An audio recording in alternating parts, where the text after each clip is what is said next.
എല്ലാവർക്കും നമസ്കാരം. ഞായറാഴ്ച ദിവസമാണ്. എന്തെങ്കിലും ഒന്ന് പരീക്ഷിച്ച് നോക്കണം എന്നുള്ളവർക്ക് പരീക്ഷിക്കാവുന്ന ഒരു ഐറ്റം ആയിട്ടാണ് നമ്മൾ ഇന്ന് വന്നിരിക്കുന്നത്. അതിനായിട്ട് നമ്മളൊരു പാക്കറ്റ് ഉണക്ക ചെമ്മീനാണ് എടുത്തിരിക്കുന്നത്. എന്തൊക്കെ ഇതിലേക്ക് വേണമെന്ന് നമുക്കൊന്ന് നോക്കാം. അതിനായിട്ട് നമ്മൾ ഇവിടെ എടുത്തിരിക്കുന്നത് ഒരു മീഡിയം സൈസ് സവാളയാണ്. അതൊന്ന് കട്ട് ചെയ്ത് വെക്കാം. അതിനുശേഷം ഒരു 3-4 ചുവന്നുള്ളി കൂടി എടുക്കുന്നുണ്ട്. അതും ഒന്ന് കട്ട് ചെയ്ത് വെക്കാം. 4 തണ്ട് കറിവേപ്പില കൂടി നമ്മൾ എടുത്തിട്ടുണ്ട്. ഇത് നമ്മൾ നല്ലോണം കഴുകി വൃത്തിയാക്കി വെച്ചിരിക്കുന്ന ഉണക്ക ചെമ്മീനാണ്. ഒരു പാത്രം എടുത്ത് ചൂടാക്കിയതിന് ശേഷം അതിലേക്ക് ആവശ്യത്തിന് വെളിച്ചെണ്ണ ഒഴിക്കുക. അതിലേക്ക് നമുക്ക് ഈ ചെമ്മീനും കൂടി ഇട്ട് കൊടുത്ത് നല്ലോണം ഒന്ന് ഇളക്കി കൊടുക്കാം. ഈ ഒരു സമയത്ത് തന്നെ 4 തണ്ട് കറിവേപ്പില കൂടി നമ്മൾ ആഡ് ചെയ്യുവാണ്. അതും ചേർത്ത് നല്ലോണം ഒന്ന് ഇളക്കാം.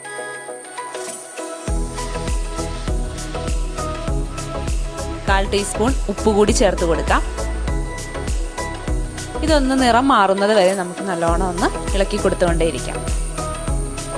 ഈ ഒരു സ്റ്റേജിലെത്തുമ്പോൾ നമുക്കിതൊരു പ്ലേറ്റിലേക്ക് മാറ്റി വയ്ക്കാം.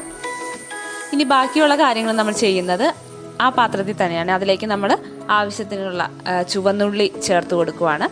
ഈ ഒരു ടൈമിൽ വെളിച്ചെണ്ണ അധികം വേണം എന്നുള്ളവർക്ക് കുറച്ചുകൂടി വെളിച്ചെണ്ണ ചേർത്തിട്ട് ഇത് ചെയ്യാവുന്നതാണ്.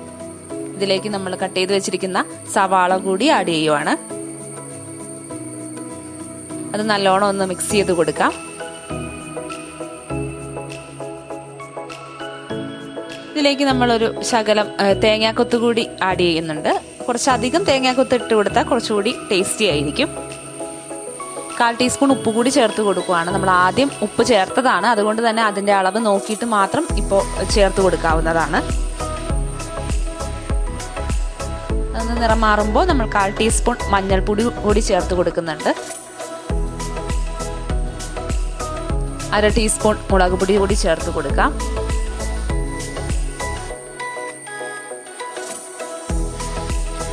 നമ്മൾ 1/4 ടീസ്പൂൺ കുരുമുളക് പൊടി കൂടി ചേർത്ത് കൊടുക്കുന്നുണ്ട്.